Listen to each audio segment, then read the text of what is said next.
Good morning to all of y'all. First of all, I would like to thank you all for giving me this opportunity and selecting me as a finalist for this today's competition.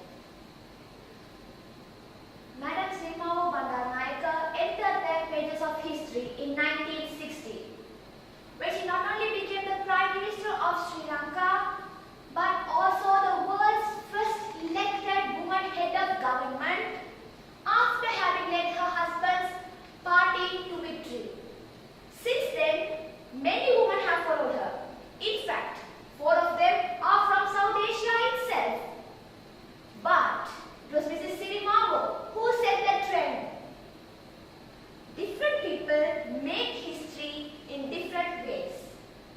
Some women have followed the greatness and achieved the greatness to the feats of their husband or the achievements of their children. But in case of Madam Sirimavo Bandaranaike, her greatness did not arise from someone else's greatness. We could say that is what makes Madam Bandaranaike stand out from among the other great personalities who have adorned the pages of history. Just take a look at her track record. She was the wife of a famous politician after his demise.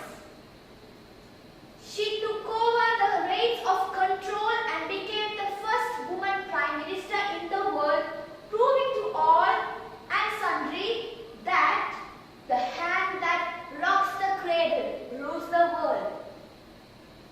She then went on to groom 2 of her 3 children, one of whom became the Speaker of Parliament as well as the Member of Parliament, and the other who became the Executive President of Sri Lanka.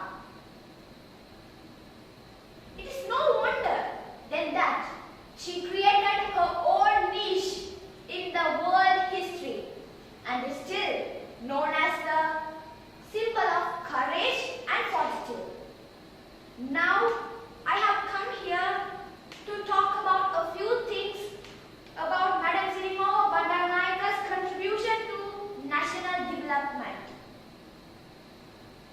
First of all, she has, as an illustrious woman, she has gained credits to Sri Lanka by entering many successful international fora such as the United Nations Organization as well as the Non-Aligned Movement.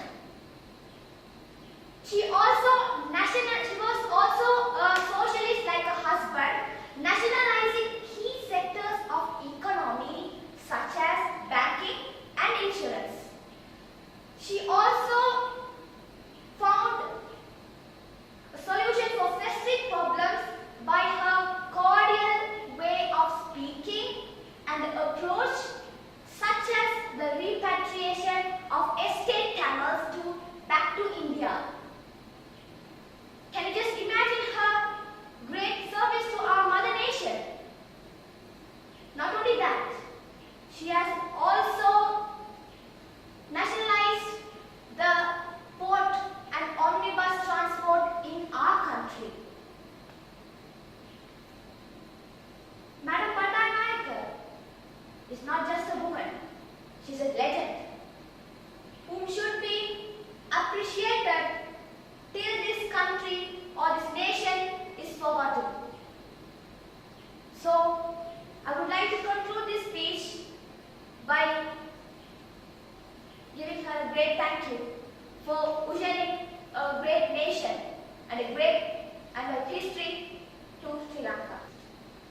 She also opened the way for masses of mostly outlying nations, for masses who are living in outlying areas and villages who were waiting for education to continue in their mother tongue.